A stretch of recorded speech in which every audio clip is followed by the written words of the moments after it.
ఉదయకాల సమయంలో ఆరాధనని ప్రారంభించుకుందాం. ప్రేమ కలిగిన మా ప్రభువా, మీ పరిశుద్ధ నామానికి స్తుతులు, స్తోత్రాలు, వందనాలు. ఉదయకాల సమయంలో నీ పాద సన్నిధికి వస్తా ఉంటున్నాం. నీ సన్నిధిలో చేరి నిన్ను స్తుతించుటకు, ఆరాధించుటకు ప్రభువా మేము చేరి ఉండగా మీ సన్నిధి మాతో ఉంచమని ప్రార్థన చేస్తున్నాను. చేరువచ్చిన వారిని బట్టి ప్రభువా మీకు వందనాలు. ఇంకా రావాల్సిన వారిని కూడా సకాలంలో మీరు తీసుకొని రమ్మని ప్రార్థన చేస్తున్నాను. ఈ ఆరాధన యావత్తు మీ కృపగల హస్తాలకు అప్పగిస్తున్నాం. సమస్తము మర్యాదగాను క్రమముగాను నీకు మహిమకరంగాను ప్రభువా మీరు జరిగించుకోండి. ప్రతి విధమైన ఆటంకము, అంధకార దురాత్మ శక్తుల్ని యేసు నామములో బంధిస్తూ ఉంటున్నాం. ప్రభువా మీరే కృప చూపించి నడిపించమని, ఈ సమయాన్ని మా కొరకు దీవెనకరంగా మీరు దయచేయమని, ఈ సహవాసాన్ని కూడా ప్రభువా మీరు దీవించమని యేసు నామంలో ప్రార్థిస్తున్నాం తండ్రి, ఆమేన్. మనందరూ లేచి నిలబడి దేవుని వాక్యాన్ని చదువుకొని ప్రభుని ఆరాధిద్దాం. న్యాయాధిపతుల గ్రంథం 6వ అధ్యాయం 11వ వచనం నుండి 16వ వచనం వరకు ఉన్నటువంటి భాగాన్ని మనం చదువుకుందాం. యెహోవా దూత వచ్చి అబీయెజ్రీయుడైన యోవాషునకు కలిగిన ఓఫ్రాలోని మస్తకి వృక్షము కింద కూర్చుండెను. యోవాషు కుమారుడైన గిద్యోను మిద్యానీయులకు మరుగయుండినట్లు గానుగ చాటున గోధుమలను దుల్లగొట్టుచుండగా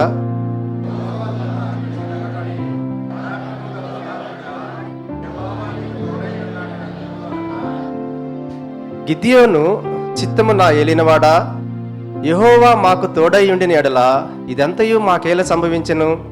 యెహోవా ఐగుప్తులో నుండి మమ్మను రప్పించినని చెప్పుచు మా పితరులు మాకు వివరించిన ఆయన అద్భుత కార్యములన్నీ ఏమాయను? యెహోవా మమ్మను విడిచిపెట్టి మిద్యానీయుల చేతికి మమ్మను అప్పగించినని అతనితో చెప్పెను.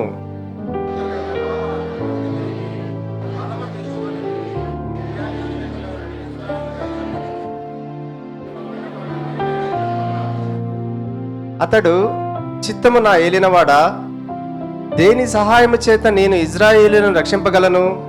నా కుటుంబము మనష్షే గోత్రములో ఎన్నిక లేనిదే. నా పితరుల కుటుంబములో నేను కనిష్ఠుడనై ఉన్నానని ఆయనతో చెప్పెను. అందుకు యెహోవా, అయిననేమి, నేను నీకు తోడై ఉండును గనుక ఒకే మనుషుని హతము చేసినట్లు మిద్యానీయులను నువ్వు హతము చేయుదువని సెలవిచ్చెను. దేవుడు ఈ వాక్యాన్ని తన వినికిడిలో దీవించును గాక.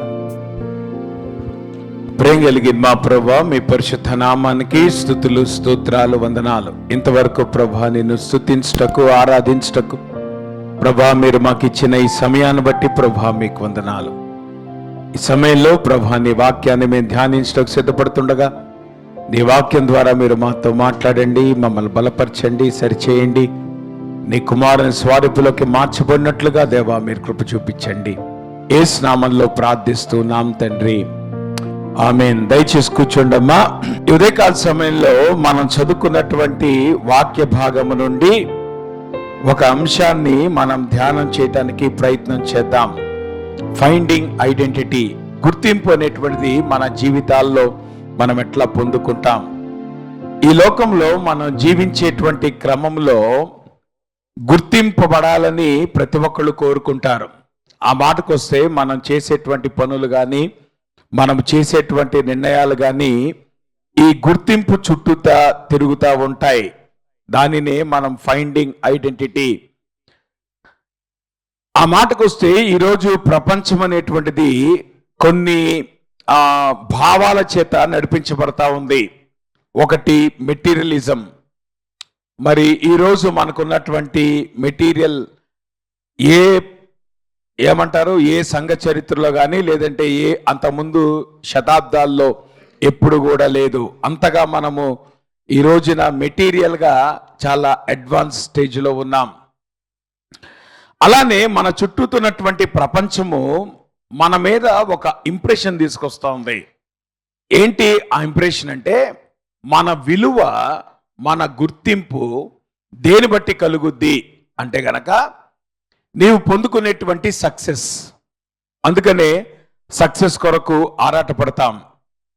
లేదంటే నువ్వు సంపాదించేటువంటి ధనం, అందుకనే ధనం సంపాదించడానికి తాపత్రయపడతాం. లేదంటే నీకున్నటువంటి సౌందర్యం, లేదంటే నీకున్నటువంటి అందం. అందుకనే చాలామంది అందంగా కనపడాలని తాపత్రయపడుతూ ఉంటారు. లేదంటే సామాజికంగా మనకున్నటువంటి స్టేచర్ లేదంటే స్టేటస్. అంటే ఇవన్నీ కూడా మన జీవితంలో అంటే మనము సాధించేటువంటి సక్సెస్ కానీ, మనము సంపాదించేటువంటి వెల్త్ కానీ, లేదంటే మనం కలిగి ఉన్నటువంటి అందము కానీ, లేదంటే మనకున్నటువంటి సొసైటీలో దేవుడు మనకిచ్చినటువంటి స్టేచర్ కానీ, వీటిని బట్టి గుర్తింపు కలుగుద్ది అని మనం భావిస్తూ ఉంటాం. అందుకనే మన జీవితాలు ఎల్లప్పుడూ కూడా ప్రెషర్లో ఉంటున్నాయి. ఎందుకు ప్రెషర్లో ఉంటున్నాయి అంటే, because we have the pressure to succeed in life, we have the pressure to gain wealth in life, లేదంటే we have the pressure to be seen అంటే అందముగా కనపడాలి, లేదంటే మనము సమాజంలో ఒక మంచి స్థాయిలోకి రావాలి.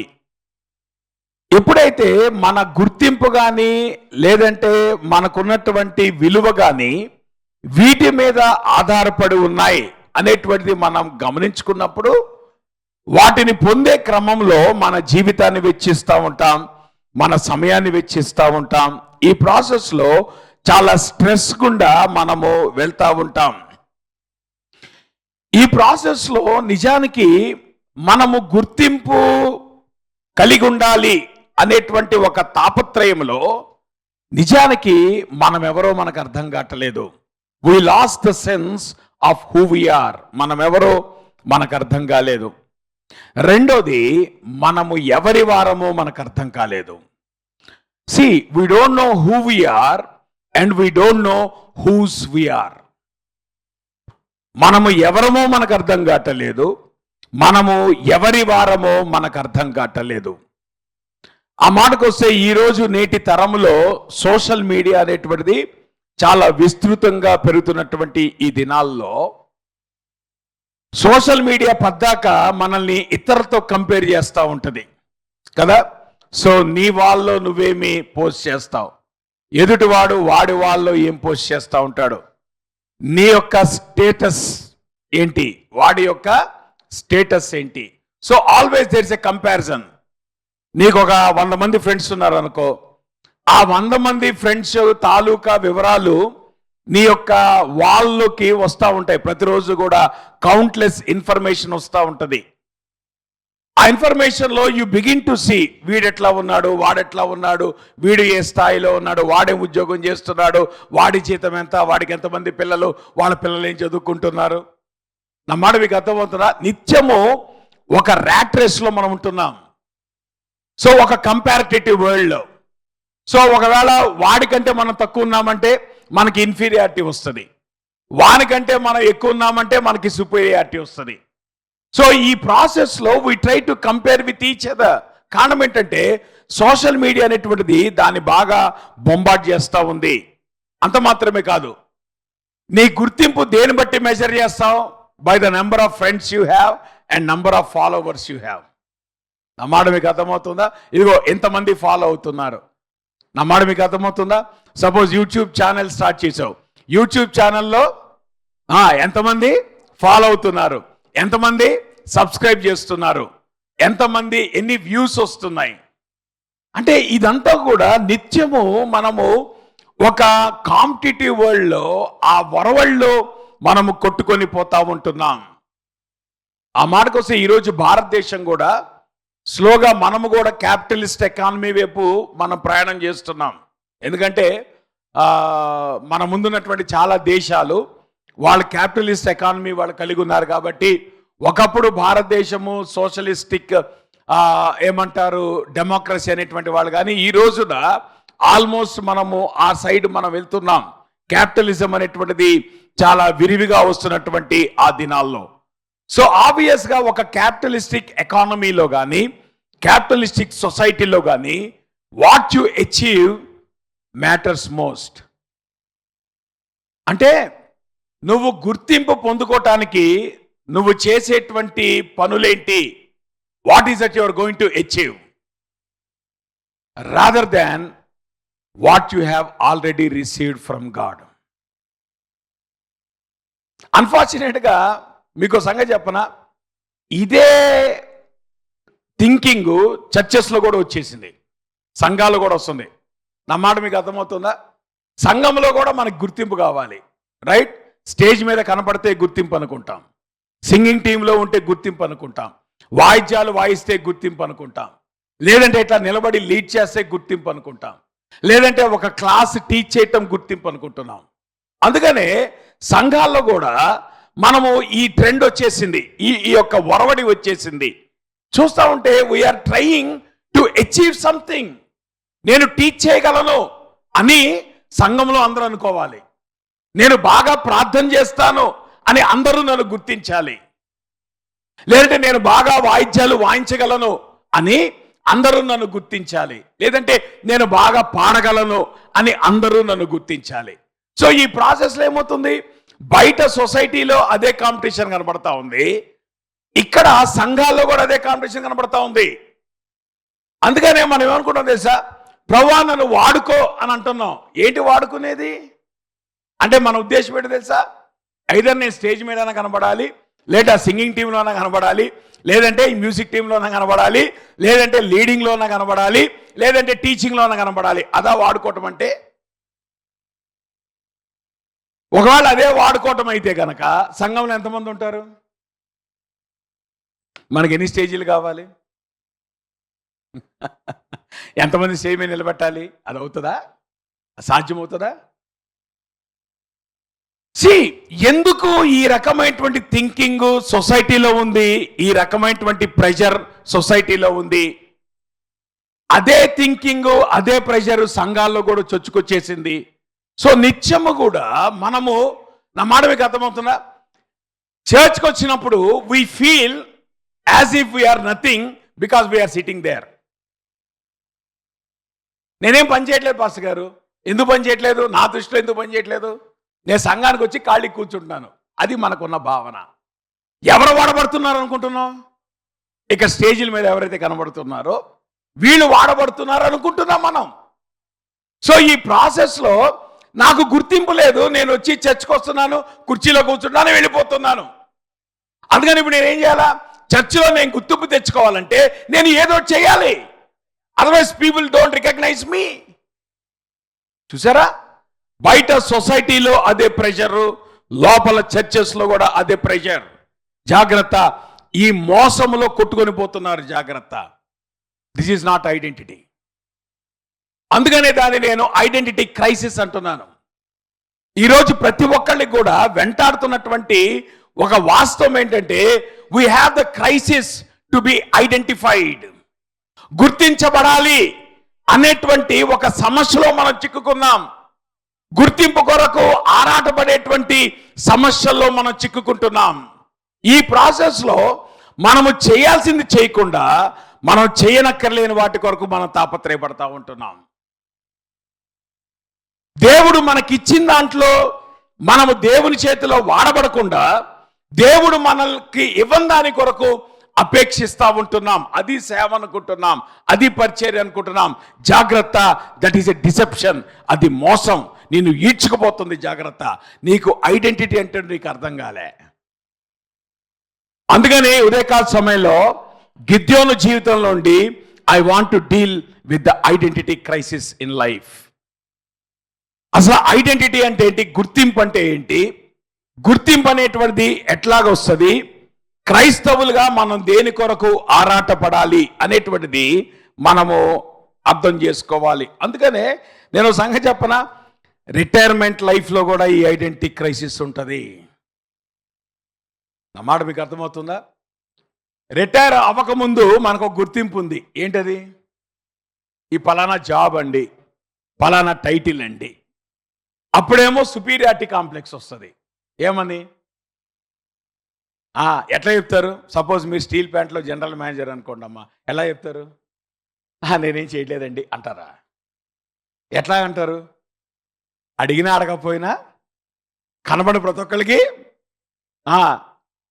మా ఆయన జనరల్ మేనేజర్ అండి. ఎందుకు చెప్తున్నావు నువ్వు? గుర్తింపు కావాలి.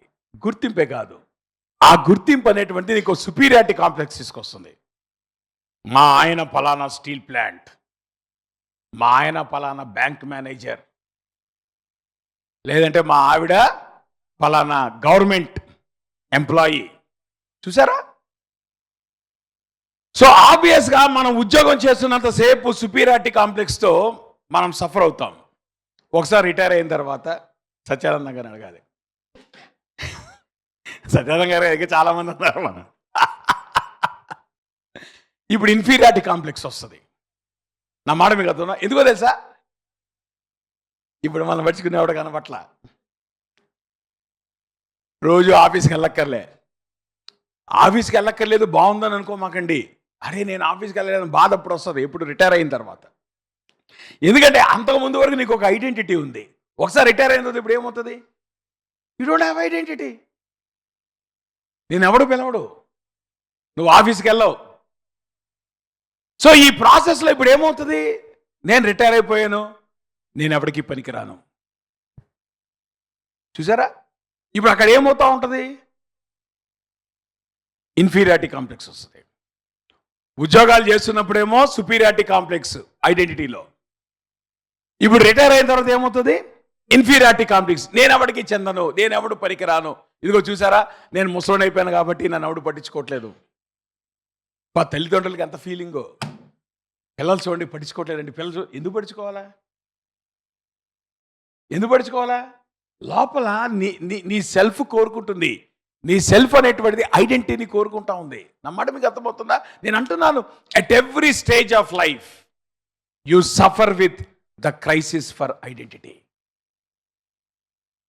యవనస్తులు మొదలుకొని, పిల్లలు మొదలుకొని, నా మాట మీకు అర్థమవుతుందా? పిల్లలు కూడా మనం పెంచి పోషిస్తాం. అరే నిన్ను ఫస్ట్ ర్యాంక్ వస్తేనేరా ఎవడన్నా నీ ముఖం చూస్తాడు అన్నారా లేదా? మీరు చెప్పండి, అన్నారా? ఎంత పరిశుద్ధంగా కూర్చున్నారో. రే నువ్వు ఫెయిల్ అయితే నీ ముఖం కూడా ఎవరు చూడరా అన్నారా లేదా? ఇప్పుడు కూడా అనరేటమ్మా, నాకు అర్థం కాదు. అసలు మీ పాపాన్ని ఒప్పుకోరే? ఇంత పరిశుద్ధంగా కూర్చున్నారు. మీరు కొట్టిన డైలాగ్ గుర్తెచ్చుకోండి. అంటే చిన్నప్పుడు మీరు ఏం చెప్తున్నారు వాడికి? అరే ర్యాంక్ వస్తే నీ లైఫ్ రా, ర్యాంక్ రాకపోతే నీ లైఫ్ వేస్ట్. అందుకనే ర్యాంక్ రాకపోతే ఆడు ఆత్మహత్య చేసుకుంటున్నాడు. కారణం ఏంటి తెలుసా? నువ్వే కారణం. నువ్వు అన్నట్లు పెంచుతున్నావు. గుర్తింపు లేకపోతే నీ జీవితానికి పనికిరాదని నువ్వు అట్లా పెంచుతున్నావు వాడిని. అందుకనే ర్యాంక్ రాకపోతే ఆత్మహత్య చేసుకుంటాడు, సీట్ రాకపోతే ఆత్మహత్య చేసుకుంటాడు.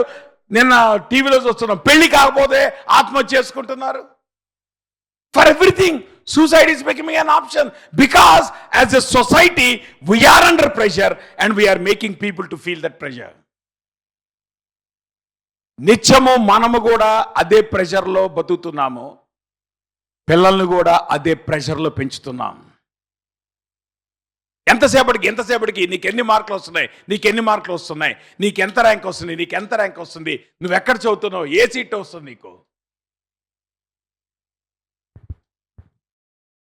ఈ ఐడెంటిటీ వరల్డ్లో మనము ఈ యొక్క ప్రపంచంలో, పోటీ ప్రపంచంలో అనవసరంగా మనము కాని దాని కొరకు ఆరాటపడుతున్నాం. అసలు వాట్ ఈజ్ అవర్ ఐడెంటిటీ అనేటువంటిది ఉదయకాల సమయంలో మనము ధ్యానం చేయడానికి ప్రయత్నం చేద్దాం. గిద్యోను ఎటువంటి ప్రజల మధ్యలో బ్రతుకుతున్నాడు అంటే, నేను అంటాను ఇక్కడ he was living among a nation who stopped moving forward. 40 సంవత్సరాలు వాళ్ళు అరణ్యంలో తిరిగారు. అరణ్యంలో తిరిగిన తర్వాత దేవుడు వాళ్ళని వాగ్దాన దేశంలో తీసుకొచ్చాడు. వాగ్దాన దేశంలో తీసుకొచ్చిన తర్వాత దేవుడు వాళ్ళకి చెప్పింది ఏంటి? మీరు అడుగుపెట్టు ప్రతి స్థలాన్ని నేను మీకు ఇస్తాను అని వాగ్దానం చేశాడు. అంటే ఇప్పుడు వీళ్ళు ఏం చేయాలా? అడుగు పెడుతూ ప్రామిస్ ల్యాండ్ని వాళ్ళు కాంకర్ చేసుకుంటా ముందుకు వెళ్ళాలా. కానీ ప్రాబ్లం ఏమొచ్చింది ఇక్కడ? వాళ్ళు ఏం చేశారు? ఇక్కడ ముందుకెళ్లకుండా వాళ్ళున్న స్థలాల్లో సెటిల్ అయిపోయారు. నేను అంటాను చూసారా, నీ లైఫ్లో చాలా భయంకరమైన యాటిట్యూడ్ ఏదైనా ఉందా అంటే సెటిల్మెంట్ యాటిట్యూడ్. అందుకని సెటిల్ అవ్వాలండి అనమాకండి. ఈ లోకంలో ఎవడు సెటిల్ అవ్వడం అనవసరం. అదొక భ్రమలో మీరు జీవితాన్ని నాశనం చేసుకుంటున్నారు. పాస్టర్ గారు నేను సెటిల్ అవ్వలేదండి, పాస్టర్ గారు పిల్లలు సెటిల్ అవ్వలేదండి. నిజానికి సెటిల్మెంట్ యాటిట్యూడ్ ఎంత భయంకరమైందో తెలుసా? నేను ముందుకెళ్లకుండా చేస్తుంది. చాలాసార్లు మనము జీవితంలో ఎదగబోటానికి కారణం ఏంటంటే, ఇది చాలే, ఈ ఉద్యోగం చాలే, ఈ జీతం చాలే, లేదంటే ఈ పని చాలే. ఇనేవే అది మంచిదే. కానీ ఒకవేళ దేవుడు గనక నిన్ను ఉన్నతమైన దాని కొరకు పిలిస్తే గనక నాకు ఇది చాలు అంటాం కూడా పాపమే. జాగ్రత్త వినండి ఆ మాట. ఇక్కడ దేవుడు వాళ్ళకి ఒక మిషన్ ఇచ్చాడు. ఏంటో ఆ మిషన్ తెలుసా? మీరు అసలు దేవుడు అబ్రహాంకి వాగ్దానం చేశాడు. ఎంత నుండి? ఐగుప్తు నది మొదలుకొని ఆ యూఫ్రటీస్ నది వరకు ఉన్న భూభాగాన్ని దేవుడు వాగ్దానం చేశాడు. అవునా? అంటే అది ఎంత పెద్ద భూభాగం? మరి వీళ్ళు ఎంత ఆక్రమించుకున్నారు? దానిలో పెసరంతా. మీకు ఒక సంగతి చెప్పనా? శనక్కాయ అంత. ఎందుకంటే ఇజ్రాయెల్ మ్యాప్ శనక్కాయ లాగా ఉంటుంది. శనక్కాయ గీస్తే మీరు ఇజ్రాయెల్ మ్యాప్ గీసేసినట్టే. ఇంకా ఇండియా మ్యాప్ గీయటం కొంచెం కష్టం. నా మాట మీకు అర్థమవుతుందా? షేపులు అవుట్ అవుతాయి. కానీ ఇజ్రాయెల్ మ్యాప్ చాలా ఈజీ, ఎందుకంటే శనక్కాయ అంత ఉంటుంది. దేవుడేమో ఇంత పెద్ద భూభాగాన్ని వాగ్దానం చేస్తే వాళ్ళు శనక్కాయతో తృప్తి చెంది ఇక వాళ్ళు ముందుకి కదలట్లా. ఆ ప్రదేశంలో వాళ్ళు సెటిల్ అయిపోయారు. సో ప్రాబ్లం దేని బట్టి వచ్చిందంటే, because they were not moving forward in life. దేవుడు వాళ్ళ పట్ల ఏదైతే చేయాలని కోరుకుంటున్నాడో వాళ్ళకు వాళ్ళు లిమిటేషన్ పెట్టుకొని ఇంతకంటే మేము ముందుకు వెళ్ళలేం, లేదంటే ఇంతకంటే మేము ముందుకు చేయలేం అనేటువంటి ఒక సెటిల్మెంట్ యాటిట్యూడ్ అనేటువంటిది వాళ్ళకు వచ్చింది. ఈ ప్రాసెస్లో వాళ్ళు నిజానికి దేవుడు వాళ్ళకి ఇచ్చినటువంటి గుర్తింపుని వాళ్ళు పోగొట్టుకోవటం మొదలుపెట్టారు. They lost their God given identity in the process. నువ్వు ఎప్పుడైతే దేవుడు నిన్ను ఏదైతే చేయటానికి ఆయన ఉద్దేశించాడో అది నువ్వు చేయకపోతే నీ యొక్క గుర్తింపు అనేటువంటిది పోతుంది. కారణం ఏంటంటే we're living for the purpose of God. దేవుని ఉద్దేశం కొరకు బతుకుతున్నాం. అందుకనే ఈ యొక్క న్యాయాధిపతుల గ్రంథంకి వచ్చేటప్పటికి you find the identity struggle of Israel. Israel యొక్క ఐడెంటిటీ స్ట్రగుల్. ఇజ్రాయెల్ యొక్క చరిత్ర కనుక గమనిస్తే 400 సంవత్సరాలు వాళ్ళ దాసత్వంలో ఉన్నారు. అవునా కదా? 400 years ఆఫ్ స్లేవరీ. 400 సంవత్సరాల టైంలో వాళ్ళకి ఏమైనా గుర్తింపు ఉందా? లేదు. There was no identity. సరే, 10 లక్షల మంది వాళ్ళు బయలుదేరి ఇప్పుడు ఎక్కడికి వచ్చారు? అరణ్యంలోకి వచ్చారు. అరణ్యంలో 40 సంవత్సరాలు వాళ్ళు ప్రయాణం చేస్తున్నారు. ఎందుకు దేవుడు 40 సంవత్సరాలు వారిని ప్రయాణం చేశాడంటే వాళ్ళు ఉన్నటువంటి ఐగుప్తుని బయట తీసుకొని రావడానికి. ఇప్పుడు జాగ్రత్త వినండి. ఈజిప్షియన్ ఐడెంటిటీలో నుండి ఇప్పుడు వాళ్ళు ఇజ్రాయేల్ అనేటువంటి ఒక ఐడెంటిటీలోకి వాళ్ళు వెళ్ళేటువంటి ప్రాసెస్లో ఉన్నారు. సో ఈ ప్రాసెస్లో ఇప్పుడు వాళ్ళు ఒక జనాంగముగా తయారయ్యి ఒక దేశాన్ని స్వతంత్రించుకోవటం అనేటువంటిది దేవుడు వారికి ఇచ్చినటువంటి ఐడెంటిటీ. సో ఇప్పుడు ఐగుప్తులో వాళ్ళకి ఐడెంటిటీ లేదు. అరణ్యంలో దేవుడు వాళ్ళని భవిష్యత్తు కొరకు ప్రిపేర్ చేస్తున్నాడు. ఈ భవిష్యత్తు కొరకు ప్రిపేర్ చేసేటువంటి క్రమంలో అరణ్యంలో నిజానికి దేవుడిచ్చేటువంటి ఐడెంటిటీ ఏదైతే ఉందో ఆ ఐడెంటిటీని కోల్పోయి వీళ్ళ సొంత ఐడెంటిటీని వాళ్ళు తెచ్చుకోవడం ప్రారంభించారు. ఏంటి వాళ్ళ సొంత ఐడెంటిటీ? దేవుడైన యెహోవాను విసర్జించి బయలు దేవతలను పూజించి. ఆ మాట మీకు అర్థమవుతుందా? That is a problem. అంటే నీ జీవితంలో దేవుని యొక్క వాగ్దానం, దేవుని యొక్క ఉద్దేశం అది నువ్వు నెరవేర్చేటువంటి పరిస్థితి లేకపోతే నువ్వు ఖాళీగా కూర్చుంటావు అనుకోమాక, నువ్వు కాంట్రరీ బ్రతుకుతూ ఉంటావు. If you don't fulfil the purpose of God, ultimately you are fulfilling the purposes of Satan. There is no middle ground. జాగ్రత్త వినండి మాట. నువ్వు దేవుని ఉద్దేశాల కొరకు కనుక నువ్వు బ్రతకపోతే అల్టిమేట్గా దయ్యం ఉద్దేశాల కొరకు బతుకుతున్నావు. There is no middle ground. నువ్వైతే దేవుని ఉద్దేశాల కొరకు బ్రతకాలి, లేదంటే దయ్యం యొక్క ఉద్దేశాల కొరకు బ్రతకాలి. ఇప్పుడు ఐడెంటిటీలో when you lost your identity as people of God, దేవుని ప్రజలు అనేటువంటి ఐడెంటిటీ వీళ్ళకి ఎప్పుడు ఉంటుంది? దేవుని మాటకు విధేయత చూపించి దేవుని మాట ప్రకారం వాళ్ళు జీవిస్తే అప్పుడు వాళ్ళు they become the people of identity. అది దేవుడు ప్రజలుగా వాళ్ళకు ఉన్నటువంటి గుర్తింపు. ఇప్పుడు ఈ ప్రాసెస్లో అరణ్యంలో జరిగిన విషయం ఏంటి? దేవుని ప్రజల యొక్క గుర్తింపు అనేటువంటిది వాళ్ళకు పోయింది. కాంట్రరీగా లోకం యొక్క గుర్తింపులో వాళ్ళు కొట్టుకొని పోవటం ప్రారంభించారు. The moment they left God, దేవుని ఉద్దేశాలని వాళ్ళు విస్మరించటం ఎప్పుడైతే ప్రారంభమైందో వాళ్ళ జీవితంలో శత్రువు యొక్క ఉద్దేశాలు నెరవేర్చబడతా ఉన్నాయి. అందుకనే మీరు గమనించారా, ద మూమెంట్ కనుక నువ్వు దేవుని ఉద్దేశాలు నెరవేర్చకపోతే నువ్వు ఎవరి ఉద్దేశాలను ఫుల్ఫిల్ చేస్తావు? బయలు దేవతలను పూజించడం మొదలు పెడతావు. This is the dangerous life. అంటే దేవుని ఉద్దేశం అనేటువంటిది కనుక నీ జీవితంలో నెరవేర్చబడకపోతే అల్టిమేట్గా ఎవరి డిజైర్స్ నెరవేర్చబడుతున్నాయి? బయలు దేవత యొక్క డిజైర్స్. మీరు గమనించారా? వీళ్ళు ఎవరు? దేవుని ప్రజలు. వీళ్ళు ఎవరి చేత పిలవబడినటువంటి వాళ్ళు? దేవుని చేత పిలవబడినటువంటి వాళ్ళు. సో ఎప్పుడైతే దేవుని ప్రజలుగా వాళ్ళ ఐడెంటిటీ వాళ్ళు కోల్పోయారో దేవుడు ఏం చేశాడు? ఆ తరం అంతటిని కూడా తిరస్కరించాడు, కంప్లీట్గా అబాండన్ చేసి పడేశాడు. మళ్ళా కొత్త తరాన్ని తీసుకొచ్చి దేవుడు వాళ్ళని నడిపించాడు. దాని అర్థం ఏంటి? Because the old generation has failed to fulfil the purposes of God and in the process they lost their identity. వాళ్ళ ఐడెంటిటీని కోల్పోయారు. దేవుని ఉద్దేశాలు వాళ్ళు నెరవేర్చేటువంటి పరిస్థితి లేకపోతే నీ జీవితం వల్ల దేవునికి ఉపయోగం లేదు. That serious. అయితే ఈ లోకంలో నువ్వు దేవుని కొరకు నువ్వు బతకాలి, దేవుని ఉద్దేశాలు నెరవేర్చడం కోసం బతకాలి. ఒకవేళ దేవుని ఉద్దేశాల కొరకు నెరవేర్చడం అనేటువంటిది నీ జీవితంలో జరగకపోతే నీ జీవితం దేవుని పనికిరాదు. ఎవరి పనికి వస్తుంది? బయలుకు పనికి వస్తుంది, దయ్యానికి పనికి వస్తుంది, దేవుని పనికిరాదు.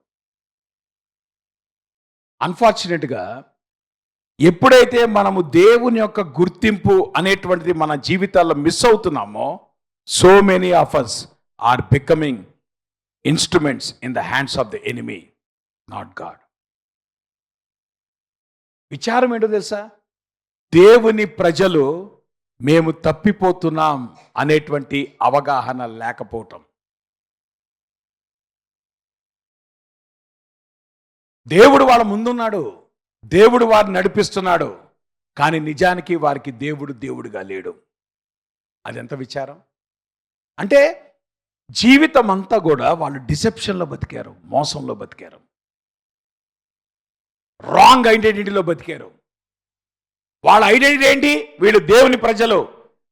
కానీ ఇప్పుడు రాంగ్ ఐడెంటిటీ ఏమైంది? వాళ్ళు బయలును పూజించడం అనేటువంటిది వాళ్ళు మొదలు పెట్టారు. అందుకే నేను అంటున్నాను, they are continuously seduced by the idols of culture and paralysed by the fear of enemies. నిత్యము కూడా వాళ్ళకి ఒక పోరాటం. దేంతో తెలుసా? ఈ సంస్కృతిలో ఉన్న విగ్రహాలు. చెప్పండి, మన జీవితాల్లో సంస్కృతి నుండి ఎన్ని విగ్రహాలు వచ్చాయి? ఎన్ని విగ్రహాలు ఇప్పటి కూడా మనం బంధిస్తున్నాయి? సంస్కృతి నుండి వచ్చిన విగ్రహాలు ఏమయ్యి? నేను చెప్పక్కర్లా, మీకు తెలుసు. ఎప్పుడైతే మనం సంస్కృతి నుండి వచ్చినటువంటి విగ్రహాలు వాటికి మనం లోబడతామో ఆబ్వియస్గా శత్రువు యొక్క భయం నిత్యము మన జీవితాలు వెంటాడుతూనే ఉంటుంది. ఎందుకు నేను నిద్రపట్టట్లేదు? ఎందుకు నీ జీవితంలో స్ట్రెస్ వస్తుంది? ఎందుకు నీ జీవితం భయం యొక్క గుప్పిట్లో ఉంది? Because you lost your identity. అందుకనే ఇప్పుడు ఫ్రీక్వెంట్గా వాళ్ళు మర్చిపోతున్నారు. ఏంటో తెలుసా సంగతి? They are people of God. మనం దేవుని ప్రజలం రా, మనం ఈ పని చేయకూడదు అనేటువంటి విషయాన్ని వాళ్ళు మర్చిపోతా వచ్చారు. దేవుని ప్రజలు కానివారు చేసేటువంటి పనుల్ని వాళ్ళు చేయటం ప్రారంభించారు. ఈ ప్రాసెస్లో దేవుడు వారి పట్ల ఏదైతే ఉద్దేశం కలిగి ఉన్నాడో అది నెరవేర్చకుండా చుట్టూతున్నటువంటి సంస్కృతిని, ఆ విగ్రహారాధనని ఎప్పుడైతే వీళ్ళు ఎంటర్టైన్ చేస్తూ వచ్చారో ఆబ్వియస్గా నిత్యము కూడా వాళ్ళు ఎనిమీస్ యొక్క అటాక్లోనే ఉన్నారు. శత్రువు చేత వాళ్ళు బంధించబడుతున్నారు. శత్రువు యొక్క భయం వారి చుట్టూతా ఉంటుంది. నిత్యము శత్రువు యొక్క దాడి వారి జీవితాలని వెంటాడుతూ ఉంటుంది. ఈ ప్రాసెస్లో వాళ్ళు ఏం గుర్తు చేసుకుంటున్నారు తెలుసా? ఐగుప్తును గుర్తు చేసుకుంటున్నారు. ఏమండి అంటే ఇప్పుడు జాగ్రత్త వినండి. నువ్వు దేవుడు నిన్ను విమోచించాడు, దేవుడు నిన్ను రక్షించుకున్నాడు, దేవుని ఉద్దేశం కొరకు నిన్ను నడిపించాలనుకుంటున్నాడు అనేటువంటిది మర్చిపోయి ఇప్పుడు ఆలోచన దేని మీద ఉంది? ఐగుప్తులు ఉంటే బాగుండేదండి. నేను అనుకుంటాను చాలా మంది మీలో బహుశా ఏదో ఒక పాయింట్ ఆఫ్ టైంలో అనుకొని ఉంటారు, దేవుడు నమ్ముకున్న తర్వాత కంటే దేవుడు నమ్ముకోకముందే జీవితం బాగుంది అనుకున్నారా? అనుకోలేదా? మీరు చెప్పరు. పరిశుద్ధంగానే కూర్చోండి. అనుకున్నారా?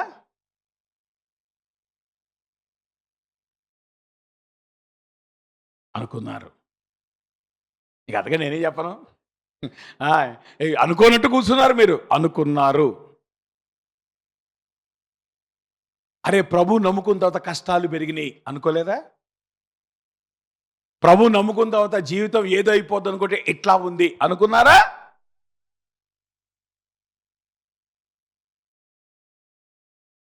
That is the fundamental feature of the people who lost their identity. Identity కోల్పోయేటువంటి ప్రజలు చెప్పేటువంటి పని అది. ఐగుప్తు బాగుందండి అని ఎట్లాగంటావు నువ్వు? దేవుడు నిన్ను ఐగుప్తుని విమోచించింది. ఐగుప్తు బాగుంటే నేను ఐగుప్తులో ఉంచేవాడుగా. ఎందుకు ఐగుప్తుని విమోచించాడు? సరే ఇప్పుడు పరిస్థితి కఠినంగా ఉంది. అరణ్య యాత్ర, ఓ పక్కన అరణ్య యాత్ర అయినప్పటికీ ఇంకో పక్కన దేవుడు ఎంత చక్కగా అద్భుతంగా ప్రొవైడ్ చేస్తున్నాడమ్మా. నీకేం తక్కువ చేశాడు? నా మాట మీకు అర్థమవుతున్నా? నీకు దేవునితో బాధ ఏంటంటే నీ నీడ్స్ తీరట్లేదు కాదు నీ కోరికలు తీరట్లేదు కాబట్టి. నీ అసంతృప్తి దేని బట్టి? నీ అవసరాలను బట్టా, కోరికలను బట్టా? నీకు సమస్య ఎప్పుడు కోరికలతోనే అమ్మా. దేవుడు ఏమన్నా నువ్వు యేసు ప్రభువుని నమ్ముకుంటే నీ కోరికలను తీరుస్తాడని చెప్పాడు ఎక్కడన్నా? ఆయన ఏమన్నాడు? నీ అవసరాలు తీరుతాడు అన్నాడా? ఆకాశ పక్షులను చూడండి. అంటే దాని అర్థం ఏంటి? ఎవరైతే ప్రభువుని నమ్ముకున్నారో వాళ్ళ అవసరాలు తీర్చబడతాయి. నువ్వు ఆనెస్ట్గా చెప్పు, దేవుని మీద నీకు బాధ ఎందుకు వచ్చింది? నీ అవసరాలు తీర్చబడలేదనా, లేదంటే నీ కోరికలు తీర్చబడలేదనా? నువ్వేమంటున్నావు? అవసరాలు ఎవరు కావాలి పాస్టర్ గారు? నాకేం కావాలా? కోరికలు. నా ప్రధానమైన ప్రాబ్లం ఏంటి? కోరికలు. నేను దేవుడిని ఎందుకు నమ్ముకున్నాను? ఒకవేళ దేవుడు నమ్ముకున్నప్పుడు నా కోరికలు కనుక తీరకపోతే ఇక దేవుడు నమ్ముకోవడం ఎందుకు? చూసారా? గుర్తింపు అనేటువంటిది మనము గ్రాడ్యువల్గా ఎట్లా పోగొట్టుకుంటామో. We lose our identity as people of God. అందుకనే వాళ్ళు దేవుణ్ణి యొక్క ఆలోచన దృక్పథాలు యొక్క ఆ కోణములో వాళ్ళు జీవితాలు చూడకుండా వాళ్ళు ఏదైతే డిస్కంఫర్ట్ని ఎదుర్కొంటున్నారో, ఆ డిస్కంఫర్ట్ని వాళ్ళు ఏదైతే ఫేస్ చేస్తున్నారో దాని యొక్క దృక్పథంలో వాళ్ళు జీవితాన్ని చూడటం ప్రారంభించారు. అందుకనే దేవుని ఉద్దేశాలు వాళ్ళు మర్చిపోయారు. అంటే దేవుని ఉద్దేశాలు మరచి ముందుకి సాగకుండా స్తబ్దంగా ఉన్నటువంటి ప్రజల మధ్యలో స్తబ్దంగా ఒక నాయకుడు బతుకుతున్నాడు. అది గిద్యోని యొక్క బ్యాక్గ్రౌండ్. అంటే దేవుని యొక్క ఐడెంటిటీ కోల్పోయి దేవుని యొక్క ఉద్దేశాలు నెరవేర్చబడకుండా స్తబ్దంగా ఉన్నటువంటి ప్రజల మధ్యలో స్తబ్దంగా ఉన్నటువంటి నాయకుడు గిద్యోని జీవితం. నిజానికి దేవుడు వాళ్ళకి వాగ్దానం చేసిన వాగ్దానం ఏంటి? పాలు తేనెలు ప్రవహించు దేశం. నా మాట మీకు అర్థమవుతుందా? అంటే నిజానికి వాళ్ళు కనాన్లో ప్రవేశించినప్పుడు వాళ్ళు ఎటువంటి సర్కమ్స్టెన్స్లో బతకాలి? అబండెన్స్లో బతకాలి. కానీ మీరు గమనించండి, కనాను దేశం వాళ్ళు ప్రవేశించిన తర్వాత కూడా వాళ్ళు ప్రాబ్లమ్స్లో ఉన్నారా? అబండెన్స్లో ఉన్నారా? న్యాయాధిపతుల గ్రంథం అంతా అది అబండెన్సా ప్రాబ్లమ్సా? భయంకరమైన క్రైసిస్ సిచ్యువేషన్. నౌ ద ప్రశ్న ఏంటంటే అరే, దేవుని వాగ్దానం చేసినటువంటి పాలు తేనెలు ప్రవహించు దేశంలోకి ప్రవేశించినటువంటి నీవు ఎందుకు కొట్టబడుతున్నావు? That is the question that we need to ask. నేను అంటున్నాను, క్రైస్తవ జీవితంలో సఫరింగ్ ఉంది, దాని గురించి నేను మాట్లాడట్లేదు. కానీ ప్రిడామినెంట్గా దేవుడు నిన్ను పిలిచింది, దేవుడు నిన్ను నడిపించేది, he wants you to experience even the abundance. Abundance అంటే నా ఉద్దేశం ఏదో మేడలు మిద్దులు అది కాదు. దేవుని యొక్క సమృద్ధి అయినటువంటి సంతోషము, చెప్పన సఖ్యమును మహిమాయుక్తమైన సంతోషముతో జీవించాల్సినటువంటి క్రైస్తవ జీవితం ఎందుకు మూలుగుతున్నావు? ఎందుకు ఏడుస్తున్నావు? దానికి కారణం ఎవరు? That is a question that you need to ask. మేడలు మిద్దెలు ఉంటే మళ్ళీ వచ్చే సంతోషం కాదమ్మా, అది చాలా అశాశ్వతమైన సంతోషం. ఉద్యోగాలు రావటం వల్ల వచ్చేటువంటి సంతోషం కాదు, అది చాలా టెంపరీ హ్యాపీనెస్. కానీ నిజానికి ప్రభుని నమ్ముకున్న తర్వాత ఇన్ని సంవత్సరాల్లో ఒకళ్ళు ప్రభుని నమ్ముకొని 15 సంవత్సరాలు కనుక అయితే, 20 సంవత్సరాలు కనుక అయితే, 20 సంవత్సరాలకు ముందు నీకున్న సంతోషం కంటే ఈ రోజు ఉన్నటువంటి సంతోషము ఎక్కువ ఉండాలి. కానీ నీ మనస్సాక్షిని ప్రశ్నించుకో, సంతోషం ఎక్కువ ఉందా, సంతోషం తక్కువ ఉందా? What is the reason for that?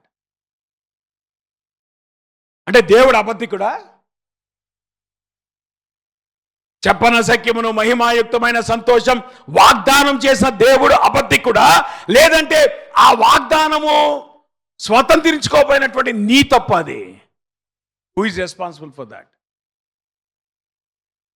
చెప్పన సఖ్యమును మహిమాయుక్తమైన సంతోషం ఎప్పుడు ఉండేది? దేవుని యొక్క గుర్తింపు, దేవుని యొక్క ఉద్దేశాల వరకు నువ్వు బ్రతుకుంటే. కానీ ద మూమెంట్ ఎప్పుడైతే దేవుని ఉద్దేశాలు నీ జీవితంలో నుండి తప్పిపోయినాయో, ఎప్పుడైతే నీలో రాంగ్ ఐడెంటిటీ వచ్చిందో, ఎప్పుడైతే నువ్వు రాంగ్ విషయాల కొరకు నువ్వు బ్రతుకుతున్నావో, నీ జీవితంలో చెప్పన సఖ్యమును మహిమాయుక్తమైన సంతోషం ఎందుకు ఉంటుంది? దాని స్థానంలో ఏముంటుంది? ఏడుపును పండ్లు కొరుటై ఉంటుంది. అవునంటారా కాదంటారా? ఎందుకు క్రైస్తవ జీవితాన్ని భారంగా పోయాలి నువ్వు? ఎందుకు ఈ రోజున చాలామంది మందిరానికి మీరు సంతోషంగా వచ్చారా? రావాలి కాబట్టి వచ్చారా? దేవుని సమాధానం కలిగి ఉండి మీరు వచ్చారా? లేదంటే లోపల భారాన్ని నింపుకొని మీరు వచ్చారా? నా ప్రశ్న ఏంటంటే, అట్లా ఉండటానికి కారణం ఏంటి? Who is responsible for that? మనం చాలా కన్వీనియంట్గా దేవుణ్ణి సాకు చూపిస్తాం. ఏంటోనండి దేవుడు చేయలేదండి, ఏంటోనండి దేవుడు నా ప్రార్థన వింటలేదండి. దేవుడి మీద నెపం వేయమాక నీ జీవితాన్ని నువ్వు ముందు సరి చేసుకో. You are responsible for who you are. God is not responsible. ఈ ప్రాసెస్లో జాగ్రత్త వినండి. ఎప్పుడైతే ఈ ఇశ్రాయేలీయుల జీవితాల్లో వాళ్ళు ఐడెంటిటీని కోల్పోయారో, 3 ఏరియాస్లో సమస్యలు వచ్చినాయి. నేను అన్నాను, మీకు సింపుల్గా గుర్తుండడానికి నేను రాశాను. Problem with their hands, problem with their hearts and problem with their heads. Problem ఎన్ని ఏరియాస్ వచ్చింది? 3 ఏరియాస్ వచ్చింది. ఒకటి, నీ తలలో ప్రాబ్లం ఉంది. అంటే దేవుని పట్ల నీకున్న అవగాహనలో లోపం ఉంది. You don't have the adequate knowledge of God. దేవుడు ఎటువంటి వాడో, దేవుడు ఎటువంటి స్వభావం కలిగిన వాడో, దేవుడు దేన్ని ఇష్టపడతాడో, దేవుడు దేన్ని ఇష్టపడడో, దేవుడు దేన్ని దీవిస్తాడో, దేవుడు దేన్ని ఆయన ద్వేషిస్తాడో, ఆ అవగాహన నీకు లేకుండా పోయింది. మరి అవగాహన మనకి ఎక్కడ వస్తుంది? దేవుని వాక్యం దగ్గరికి వస్తే దేవుడు ఎవరో నీకు అర్థమవుతుంది. దేవుని వాక్యంతో నీకు సంబంధం ఉంటే ఈ దేవుడు ఎవరో నీకు అర్థమవుతుంది. నేను అంటాను, నీ చేతిలో బైబిల్ పట్టుకొని తిరుగుతున్నావు కానీ ఆ బైబిల్ని తెరిచి చదివి ఎంతకాలమైంది? నువ్వు చేతిలో బైబిల్ పట్టుకొని చర్చికి వస్తున్నావు కానీ ఇంటి దగ్గర బైబిల్ క్రమంగా చదివే అలవాటు నీకుందా? కాలేజీకి నోట్బుక్ తీసుకెళ్ళినట్టు మనం చర్చికి బైబిల్ తీసుకొని వస్తున్నాం. అంత పెద్ద తేడా ఏం లేదు. అవునంటారా కాదంటారా? కాలేజీకి వెళ్తా నోట్బుక్ తీసుకెళ్ళినట్టు చర్చి కోసం బైబిల్ తీసుకొస్తున్నావు, కానీ ఆ బైబిల్తో నీకు సంబంధం లేదు, ఆ బైబిల్తో నీకు సహవాసం లేదు, ఆ బైబిల్ చదివే ఆలోచన నీకు లేదు, అలవాటు నీకు లేదు. అటువంటిప్పుడు దేవుడి గురించి నీకు అర్థమవుతుంది? దేవుడి గురించి అర్థం కాకపోతే నువ్వు తీసుకునే నిర్ణయాల్లో దోషం ఉండదా? నువ్వు చేసే ఆలోచనల్లో దోషం ఉండదా? నేనంటాను, నీ రాంగ్ డెసిషన్ కి కారణం ఏంటంటే because there is problem with your information about who God is. దేవుడు ఎవరో నీకు అర్థం కాల.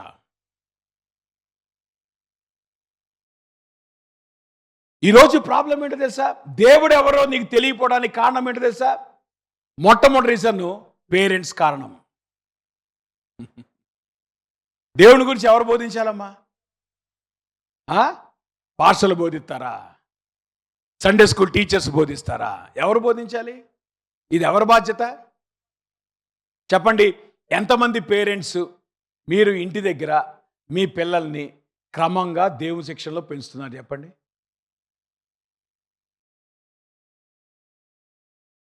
చేస్తున్నామా పని?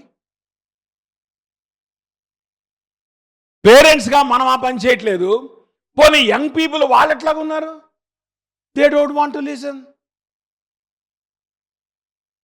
నిన్న కూడా ఒక ఫ్యామిలీతో కూర్చొని మాట్లాడుతున్నాం, ఇదే కంప్లైంట్.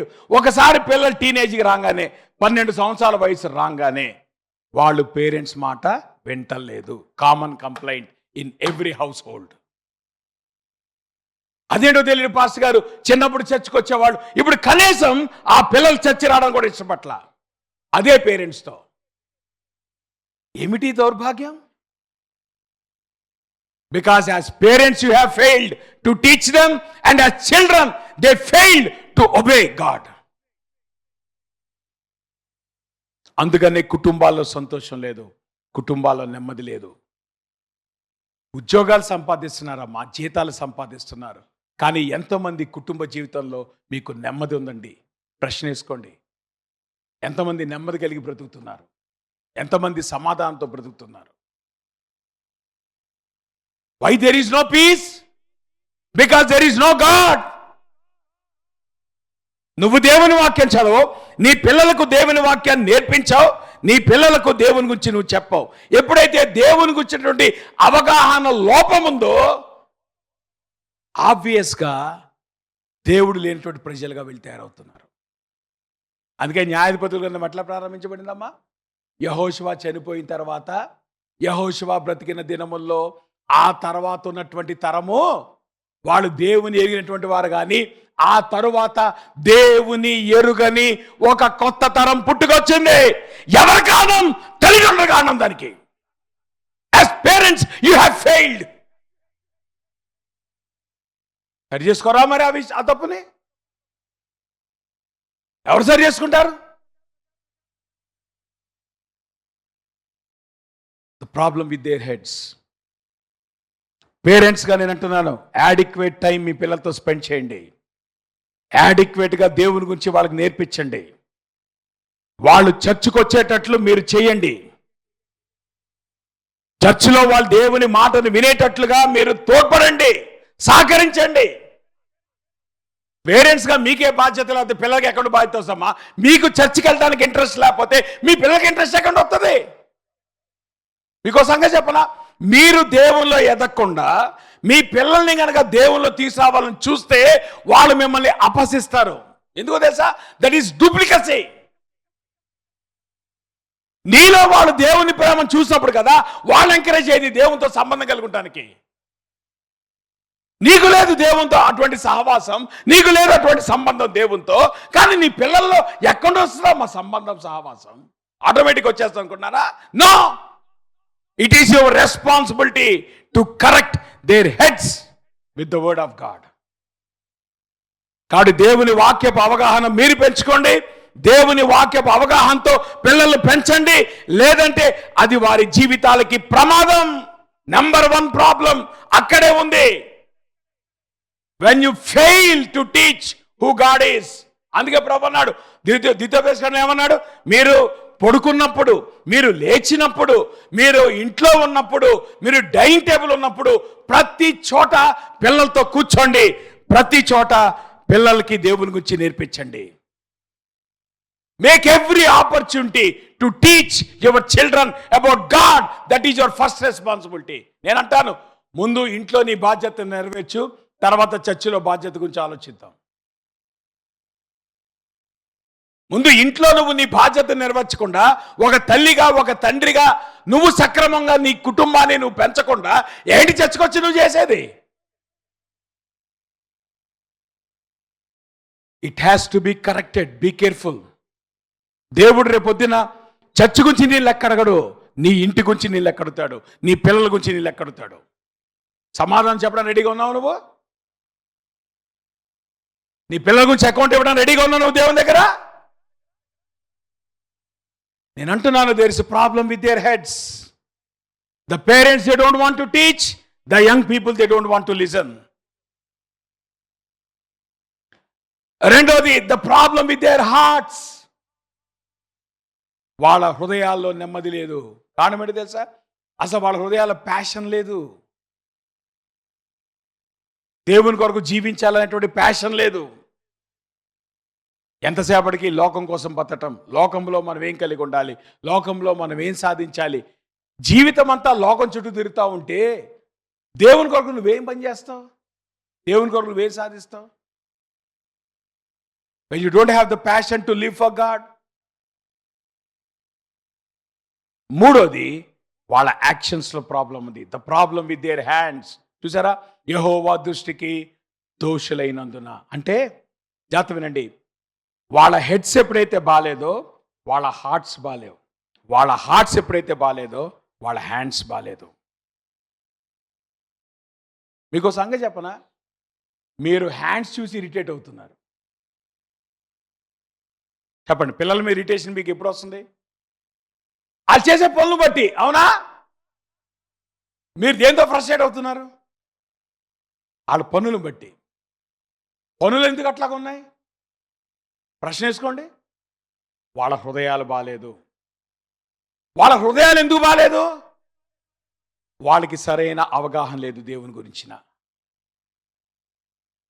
సో నువ్వు ఇప్పుడు వాళ్ళ చేతుల పనులు బాలేదని చెప్పి నువ్వు పనిష్మెంట్ దేనికి ఇస్తున్నావు? చెప్పండి అమ్మ, పేరెంట్స్గా. బెత్తం పెట్టి కొడుతున్నారా? నేను అంటున్నాను, 12 ఏళ్ల వయసు తర్వాత అసలు ముందు పిల్లలు మీరు గతమాయించమాకండి. తిట్టడానికి వీల్లేదు. After 12 years you have to converse with them. బెత్తం అయితే అసలు వాడటానికే వీల్లేదు. ఒకవేళ 12 ఏళ్ళ తర్వాత మీరు బెత్తం వాడుంటే దేవుని దగ్గర మీ పాపను ఒప్పుకోండి. That's not the way you raise children. కానీ ప్రాబ్లం ఏంటో తెలుసా? మనకి పనులతో ఫ్రస్ట్రేషన్ వస్తుంది. నువ్వు బెత్తం పెట్టి చేతుల మీద కొడుతున్నావు. ఎందుకు? వాడు చేతులతో తప్పు చేశాడని. నువ్వు బెల్ట్ పెట్టి వాడు మూతి మీద కొడుతున్నావు. ఎందుకో తెలుసా? వాడు నోటితో అనరాని మాట అన్నాడని. కానీ సమస్య ఇప్పుడు ఎక్కడుంది? వాడి చేతులతో కాదు, వాడి హృదయం ఎప్పుడో చెడిపోయింది. ఎందుకు ఆ హృదయం చెడిపోయింది? వాడి తల చెడిపోయింది కాబట్టి. నువ్వు ముందు తలను సరిచేయి. తలను సరి చేస్తే హృదయం సరి చేయబడుతుంది. హృదయం సరి చేయబడితే అప్పుడు యాక్షన్ సరి చేయబడతాయి. అంతేగాని యాక్షన్ లెవెల్లో don't try to take any step. That doesn't help you any much. ఒకసారి వాడు పనులు చేయటం ప్రారంభించిన తర్వాత ఆ పనుల్ని కంట్రోల్ చేయడానికి ప్రయత్నం చేయమాక. దానివల్ల నీ ప్రయోజనం ఏం లేదు. దానికంటే సమస్య యొక్క మూలాల్లోకి వెళ్ళి, సమస్య యొక్క మూలం ఎక్కడుందో తెలుసా? నీ జీవితంలో నీకొచ్చే సమస్య కానీ, నీ పిల్లల జీవితంలో వాళ్ళకొచ్చే సమస్యలు కానీ అన్నిటికీ మూల కారణం ఒకటే, దేవుని గురించిన అవగాహన లోపించింది. Simple. There is no other reason. అన్నిటికీ మూల కారణం అదే. దేవుని గురించిన అవగాహన సరిచేయి, నీ జీవితంలో సమస్యలు సరిచేయబడతాయి. దేవుని గురించిన అవగాహన నువ్వు సరిచేయి, వాళ్ళ పనులు బాగుపడతాయి. That is a problem. Because you lose your identity as people of God. ఎప్పుడైతే దేవుని యొక్క అవగాహన లేదో హృదయాలు కుళ్ళిపోయినాయి. హృదయాలు ఎప్పుడైతే కుళ్ళిపోయినాయో పనులు కుళ్ళిపోతున్నాయి. కారణం ఏంటో తెలుసా? దేవుని ప్రజలు అనేటువంటి సెన్స్ కోల్పోయాం. మనం ఎంతసేపటికి ఈ లోకము యొక్క ఒరవల్లో చిక్కుకొని కొట్టుకొని పోతున్నాం. అంతేగాని ఈ లోకంలో మనం దేవుని ప్రజలమై ఉన్నాము అనేటువంటి అవగాహన లోపముతో మనం బ్రతుకుతున్నాం. అవునంటారా కాదంటారా? ప్రశ్న వేసుకోండి అమ్మా. Be honest with God and be honest with yourself. This is our problem. దేవునితో సరైన సంబంధం లేదు. దేవునితో సంబంధం లేకపోతే don't think that your life is going to flourish. No, your life is going to obviously break along the line. నువ్వు ఎంతటి వాడవైనా, నువ్వు ఎంత గొప్పవాడివైనా నీ జీవితం ఇరిగిపోతుంది. ఎప్పుడు తెలుసా? దేవునితో నీకు సంబంధం లేకపోతే. కాబట్టి ఒక వ్యక్తి యొక్క జీవితం కుదుటపడాలంటే, ఒక వ్యక్తి యొక్క జీవితం బాగుపడాలంటే, ఒక వ్యక్తి యొక్క జీవితం సరైనటువంటి గాడిలో పడాలంటే number one have relationship with God. ముందు పేరెంట్స్గా అది మీ పిల్లలకు మీరు నేర్పించండి. Teach them. Don't get frustrated by their actions, but seek every opportunity correct their heads. అరే నాయన, దేవుడిది కోరుకుంటాడు రా, దేవుని వాక్యం ఇది చెప్తుంది, బోధించండి వాళ్ళకి నెమ్మదిగా. అది మంచిది. ఎందుకంటే పిల్లలకి ఉండాల్సిన అమ్మ మన భయం కాదు. ఇక్కడ కూడా పేరెంటింగ్లో చాలాసార్లు మనకున్న ప్రాబ్లం ఏంటంటే, పిల్లలు మనకు భయపడటం కాదు పేరెంటింగ్ అంటే, పిల్లలు దేవునికి భయపడటం. అది పేరెంటింగ్ అంటే. పిల్లల యొక్క అటెన్షన్ మీ మీద పెట్టుకోమాకండి. పిల్లలు మీ వైపు చూడాలనుకోమాకండి. వాళ్ళ జీవితంలో ప్రతి అంశంలో కూడా దేవుని వైపు చూసేటట్లుగా చేయటం తల్లిగా తండ్రిగా నీ బాధ్యత. ఆ రకంగా పెంచటం నీ బాధ్యత. విస్మరించమాక. పిల్లలు నీ వైపు చూడక్కర్లేదమ్మా, దేవుని వైపు చూడడం నేర్చుకుంటే చాలు. వాళ్ళ జీవితాలు అద్భుతంగా వెళ్ళిపోతాయి. ఎందుకంటే జీవితాలు కట్టేది దేవుడు, ఐడెంటిటీ ఇచ్చేది దేవుడు. అక్కడికే నేను వస్తున్నాను. ప్రాబ్లం ఎక్కడ వచ్చిందంటే వాళ్ళు యెహోవా దృష్టికి దోషులై ఉన్నారు. ఇప్పుడు అసలు పాయింట్కి వస్తాను. జాగ్రత్త వినండి. What is our identity? మన గుర్తింపు ఏంటి? జాగ్రత్త వినండి. గుర్తింపు ఈ లోకంలో మనం సంపాదించేది కాదు. గుర్తింపు మన పుట్టుకలో దేవుడు పెట్టింది. ఆ పాయింట్ మీకు అర్థమైందా? మనం దేని కొరకు ప్రయాసపడుతున్నాం? ఈ లోకములో సంపాదించడం కోసం, గుర్తింపు కోసం ప్రయత్నం చేస్తున్నాం. కానీ నిజానికి నిజమైన గుర్తింపు ఏంటో తెలుసా? నువ్వు పుట్టినప్పుడే నీ జీవితంలో దేవుడు నీ ప్యాకేజీలోనే ఐడెంటిటీ కూడా పెట్టాడు. ప్రాబ్లం ఏంటంటే నువ్వు ఐడెంటిటీ మిస్ అయిపోయావు. ఇప్పుడు జాగ్రత్త వినండి. దేవుని దూత వచ్చి గిద్యోన్ని ఏమని సంబోధించిందమ్మా అంటే నా అర్థం ఏంటి? మనం అనుకుంటున్నాము ఏమండి, గిద్యోన్ చాలా పిరికోడుగా ఉన్నాడు, భయపడుతున్నాడు, కాబట్టి భయపెట్టడానికి దేవుడు కొంచెం ఎగ్జాజరేట్గా మాట్లాడుతున్నాడు అనుకోమాకండి. కాదు కాదు కాదు. That is the real identity of Gideon. దేవుడు గిడియోన్ని తయారు చేసినప్పుడే గిడియోన్లో పెట్టిన ఐడెంటిటీ ఏంటి? ఆయన పరాక్రమము గల బలాఢ్యుడు. ఈరోజు ఆయన పరిస్థితి ఏంటి? భయపడుతున్న పిరికోడు, బలహీనుడు. చూసారా? భయపడుతున్న పిరికో అయినటువంటి బలహీనుడు ఎవరు? గిడియోన్. నిజానికి దేవుడు పెట్టిన ప్యాకేజ్ ఏంటి? సో ఇప్పుడు దేవుడు వచ్చి ఏం గుర్తు చేస్తున్నాడు గిడియోన్కి? గిడియోని దేవుడేమమ్మా ఎగ్జాజరేట్ చేయట్లేదు.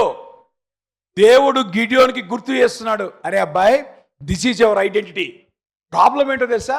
You are not living according to your identity. అది ప్రాబ్లం. దేవుడు నీకు ఏదైతే ఐడెంటిటీ ఇచ్చాడో ఆ ఐడెంటిటీ ప్రకారం నువ్వు బ్రతకకపోతే యు ఆర్ ఎ ఫెయిల్యూర్. నువ్వు ఏమన్నా చెయ్యి. గిడియోనికి స్కూల్లో ఏ ర్యాంక్ వచ్చిందో నాకెందుకు? నా మాట మీకు అర్థమవుతుందా? గిడియోను ఎంత ఎక్సెల్ అయ్యాడో నాకెందుకు? గిడియోను ఏమేమి అచీవ్ చేస్తున్నాడో నాకెందుకు?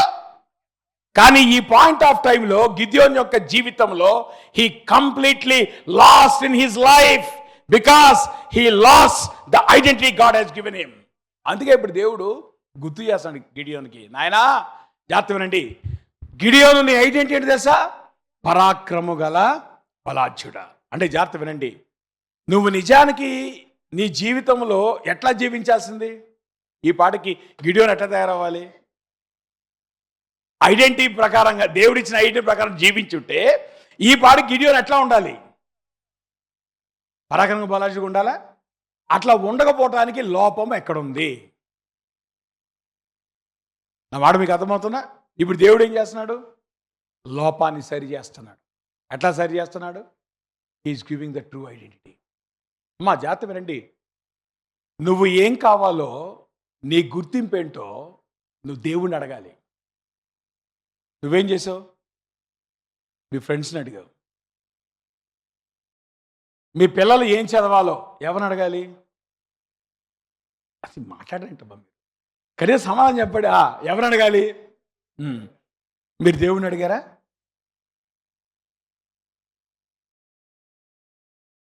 అడగలేదు. ఒప్పుకోండి దేవుని దగ్గర మీ పాపం. అబ్బాయి ఎన్ని ప్రశ్నలు వేస్తానమ్మా, మీ పాపాలు ఒప్పుకోవడానికి ఒక్కడు మాట్లాడే. చెప్పండి, దేవుణ్ణి అడిగారా మీరు? ప్రభా ఏ కోర్సులో జాయిన్ చేయాలి అడిగావా? దేవుణ్ణి అడగలా. నీ ఫ్రెండ్స్ని అడిగావు, మీ అమ్మా నాయని అడిగావు, మీ చుట్టుపక్కలని చూసావు, డిసైడ్ చేసేసినావు నారాయణ ఐఐటి. దుంప తెలుస్తుందమ్మా ఈ నారాయణ ఐఐటీను, నారాయణ ఎంసెట్, ఏమంటారు చైతన్యం, వాళ్ళ చైతన్యం మెడికల్లో, నారాయణ ఐఐటి. ఇంక ఈ రెండే తల్లిదండ్రులు కనబడుతున్నాయి. వాడు మీ బలహీనత క్యాష్ చేసుకుంటున్నాడు. వాడు ఏం చేస్తున్నాడు? వాడు నిజానికి అసలు మీ పిల్లలు పడుచుకోవట్లేదు. తెలుసా మీకు సంగతి? ఆడు మీ పిల్లల మీద టైం ఎందుకు పెడతాడమ్మా? మళ్ళీ ఇక్కడికి వచ్చి పేరెంట్స్ నేను ఒకళ్ళు మాట్లాడుతున్నాను, పాస్టర్ గారు చేర్పించానండి, వాళ్ళు పట్టించుకోవట్లేదండి. పట్టించుకుంటారని మీకు చెప్పారండి? వాడికి తెలుసు ఎవరికి ర్యాంక్ వస్తావు. ఇప్పుడు వాడు ఏం చేస్తున్నాడు? ఎవరికి ర్యాంక్ వస్తో వాడికి తెలుసు. ఆ 10 మంది మీద వాడు కాన్సన్ట్రేట్ చేస్తాడమ్మా. వాడు ఏం చేస్తున్నాడు? ఆ 10 మందిని చూపించి 600 మందిని జాయిన్ చేసుకుంటాడు. నువ్వేమో ఆ టీవీలో తిరుగుతావు అడ్వర్టైజ్మెంట్, ఐఐటి, ఇంకా నీ దిమాగ్ తిరిగిపోతుంది. అది చూస్తుంటే అబ్బమ్మ ఏం తిరిగిపోతుంది, నక్షత్రాలు తిరిగిపోతాయి అనుకుంటున్నావు. తర్వాత నక్షత్రాలు కనబడుతున్నాయి. నక్షత్రాలు తిరగడం కాదు, ఒక్కొక్కడికి నక్షత్రాలు కనబడుతున్నాయి. పేరెంట్స్కి జాగ్రత్త, మోసపోవద్దు. ఎక్కడికి రావాలి నువ్వు? Come to God. God will tell you. అరే వీడు దేనికి ఒక న్యాచురల్ చెప్తాను, దాని ప్రకారం పెంచురా అంటాడు దేవుడు. నువ్వేం చేస్తున్నావు? ఆణ్ చూస్తున్నావు, ఈయన చూస్తున్నావు, ఆణ్ నడుతున్నావు, ఈయన నడుతున్నావు. అసలు దేవుని చిత్తం ఏంటో తెలియకుండా have you lost your identity? అందుకే దేవుడు కృపచేత ఆయన ఎంత కనిగరాడు, వచ్చి గిదోని గుర్చేస్తున్నాడు. అరే అబ్బాయి, నీ ఐడెంటిటీ కాదు. Identity comes from one who gave you life. జాతి వినండి, నీ ఐడెంటిటీ నీ పాస్ట్ బిహేవియర్ని బట్టి రాదు. నీ ఐడెంటిటీ నీ ఫెయిల్యూర్ని బట్టి అవ్వదు. నీ ఐడెంటిటీ నీ సర్కమ్స్టెన్సెస్ని బట్టి కాదు. ఆ మాటకు వస్తే నీ ఐడెంటిటీ కల్చర్ని బట్టి కాదు. ఐడెంటిటీ వచ్చేది దేవుని బట్టి.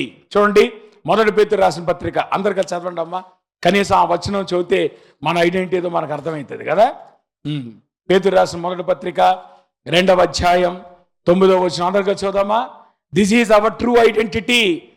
ఈ ఐడెంటిటీ కొరకు తాపత్రయపడండి. ఏమన్నాడు అక్కడ?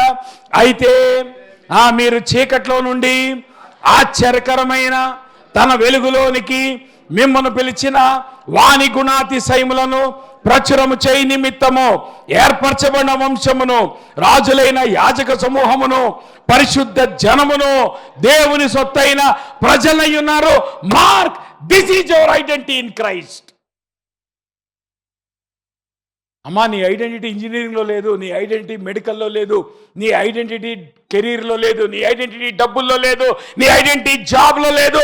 నీ ఐడెంటిటీ దేవునికి ఆర్డర్ ఇచ్చాడు ప్యాకేజీలో.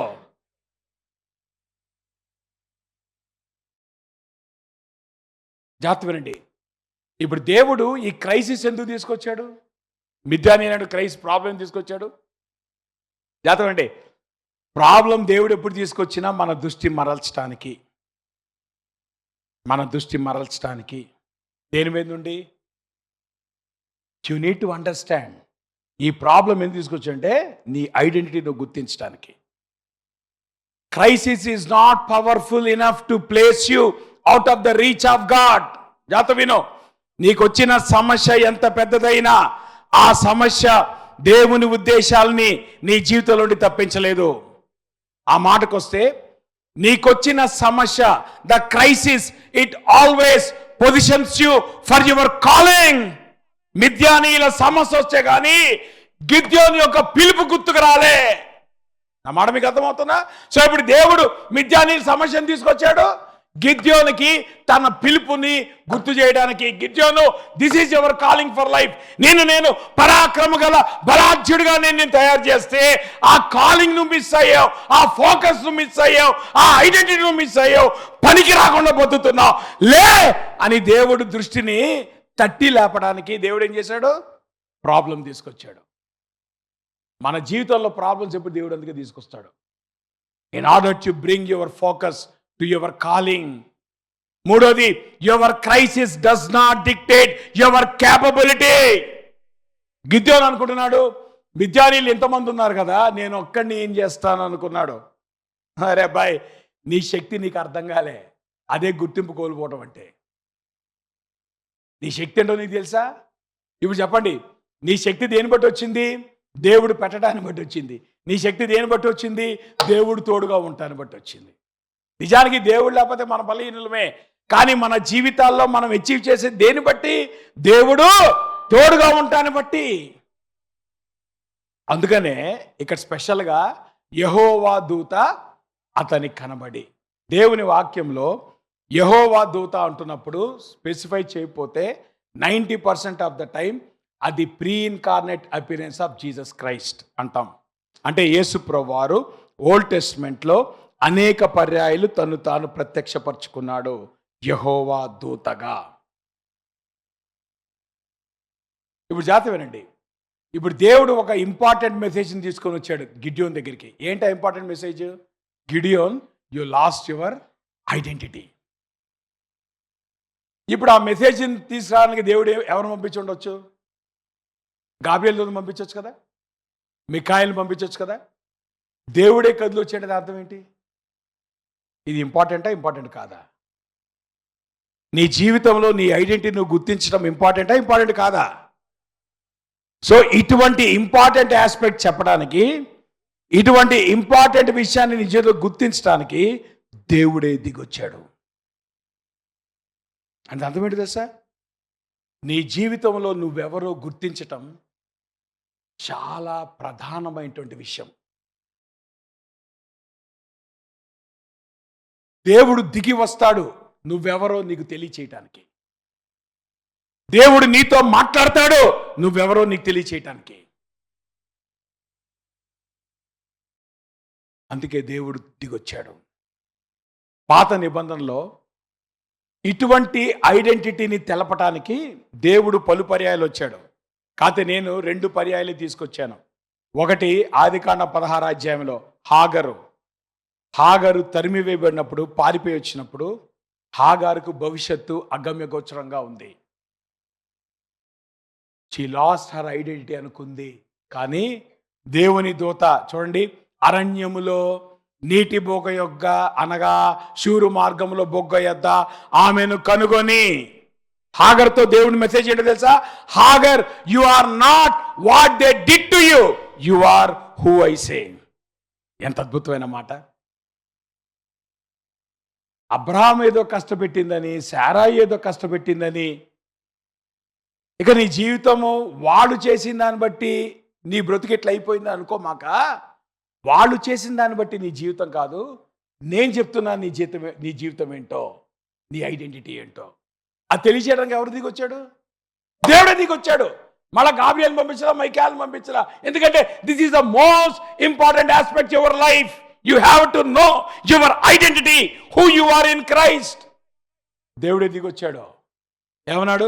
మరి యెహోవా దూత, నీ సంతానమును నిశ్చయముగా విస్తరింపజేసేదను, అది లెక్కింప వీలు లేనంత విస్తారమగునని దాంతో చెప్పాను.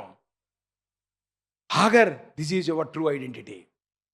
మోషే ఐడెంటిటీ కోల్పోయాడు. ఎక్కడున్నాడు? ఐగుప్తులో ఉన్నవాడు అరణ్యంలోకి వచ్చి ఎందుకు పడ్డాడు? 40 సంవత్సరాలు గొర్రెల కాపరిగా ఎందుకున్నాడు? Because Moses lost his identity. ఇప్పుడు ఎవరు దిగొచ్చారు మళ్ళీ చెప్పండి? దేవుడే దిగొచ్చాడు. Because the most important thing దేవుడు మోషేకి టీచ్ చేస్తున్నాడు, నీ ఐడెంటిటీ నువ్వు కోల్పోయావు. ఇప్పుడు ప్రభు చెప్తున్నాడు, కాగా రమ్ము నిన్ను ఫరో యొద్దకు పంపేదను, ఇశ్రాయేలైన నా ప్రజలను నీ ఐగుప్తుల నుండి తోడుకొని పోవాలను. మోషే, నువ్వు చంపేవు కాబట్టి నీ జీవితం అయిపోయిందని నువ్వు కంగారు పడే ఉపయోగం ఏం లేదు. You are not the product of your choices. You are not who you are because of your choices. నేను నిన్ను పంపిస్తున్నాను, నేను నీకు ఆజ్ఞిస్తున్నాను, నేను నీకు మిషన్ ఇచ్చాను. మోషేకి మిషన్ దేవుడు ఎప్పుడు ఇచ్చాడు? ఐగుప్తులోనా, పుట్టుకలోనా? పుట్టుకలోనేనా? ఇప్పటికి ఎన్ని సంవత్సరాలు అయింది మోషేకి? ఎంత వయసు వచ్చింది? 80 సంవత్సరాల వరకు మోషేకి ఏం అర్థం కాలే? ఆయన ఐడెంటిటీ ఆయనకి అర్థం, ఆయన కాలింగ్ అర్థం కాలే. ఆ మాట మీకు అర్థమవుతున్నా? హాగరికి ఆమె ఐడెంటిటీ అర్థం కాలే, ఆమె కాలింగ్ అర్థం కాలే. గిడియోనికి ఆమె ఐడెంటిటీ అర్థం కాలే. మనలో చాలామంది కూడా తెలియదు. అవునా కాదా?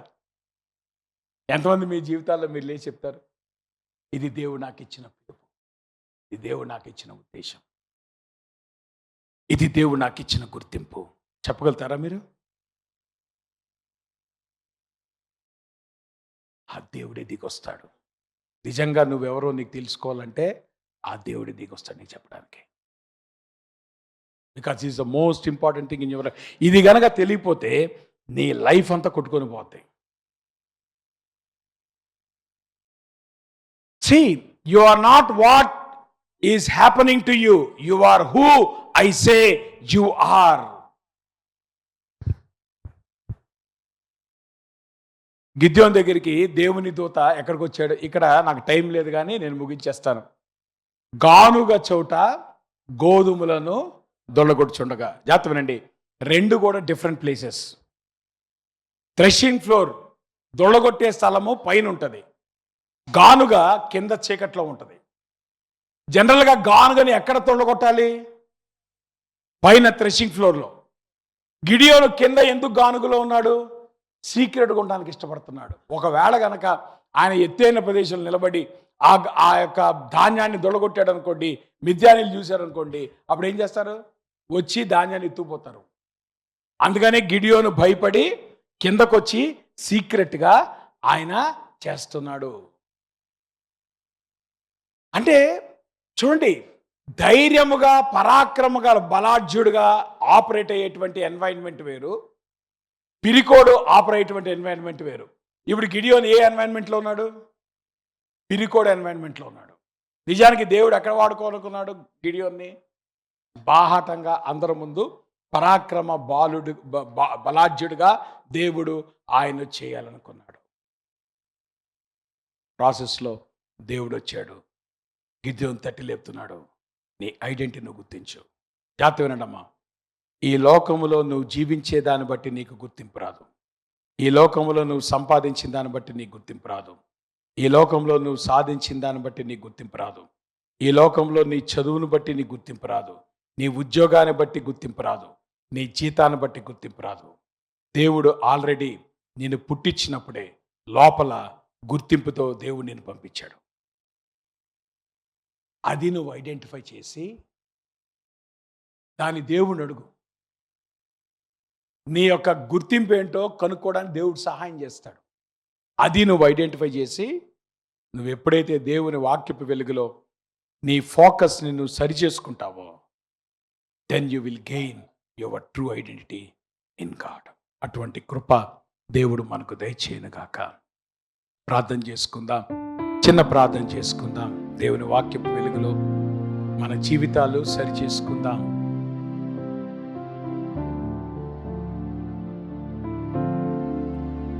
మనం లోకంలో వాటి కొరకు ఆరాటపడుతున్నాం, లోకంలో విషయాలు సాధించడానికి తాపత్రయపడుతున్నాం, అసలు మనం విస్మరిస్తున్నాం. అందుకని ఇశ్రాయేల్ జీవితంలో హెడ్స్తో ప్రాబ్లం వచ్చింది, హార్ట్స్తో ప్రాబ్లం వచ్చింది. అందుకనే యాక్షన్స్తో వాళ్ళు ఫ్రస్ట్రేట్ అవుతున్నారు. దేవుడే దిగి వచ్చి గిద్యోని సరి చేస్తున్నాడు. ప్రభుని అడుగుతావా? నీ పిలుపేంటో నువ్వు అర్థం చేసుకున్నావా? దేవునికి ఇచ్చిన గుర్తింపేంటో నువ్వు అర్థం చేసుకోకుండా ఎందుకు లోకంలో దాని వెంట నువ్వు పరిగెడుతున్నావు? దేని కొరకు ప్రయాసపడుతున్నావు? దానివల్ల ప్రయోజనం ఏంటి? దేవుడు నీకు ఇచ్చిన గుర్తింపు ఏంటి? దేవుడు నీ పట్ల కలిగిన ఉద్దేశం ఏంటి? దాని కొరకు జీవించు. ప్రేమ కలిగిన మా ప్రభువా, మీ పరిశుద్ధ నామానికి స్తుతులు, స్తోత్రాలు, వందనాలు. ఉదయకాల సమయంలో ప్రభువా, నీ పాద సన్నిధికి వస్తూ ఉంటున్నా. నీ వాక్యం ద్వారా మీరు మాతో మాట్లాడుతుండగా మమ్మల్ని సరిచేయండి, బలపరచండి. మీ ఉద్దేశము గుర్తించినట్లుగా మా ప్రతి ఒక్కరికి మీరు సహాయం చేయండి. గిద్యోని యొక్క జీవితాన్ని మా ముందు పెట్టారు. మా జీవితంలో మా రియల్ ఐడెంటిటీ ఏంటో అది మీలో, అది గుర్తించినట్లుగా మీరు మాకు సహాయం చేయండి. చాలాసార్లు లోకంలో వచ్చే ఐడెంటిటీ కొరకు మేము తాపత్రయపడుతున్నాం, పరిగెడుతున్నాం, ప్రయాసపడుతున్నాం. దానివల్ల ప్రయోజనం లేదు. మీరు మమ్మల్ని రక్షించిన ముందే ప్రభా, మీరు మాకు ట్రూ ఐడెంటిటీ ఇచ్చారు.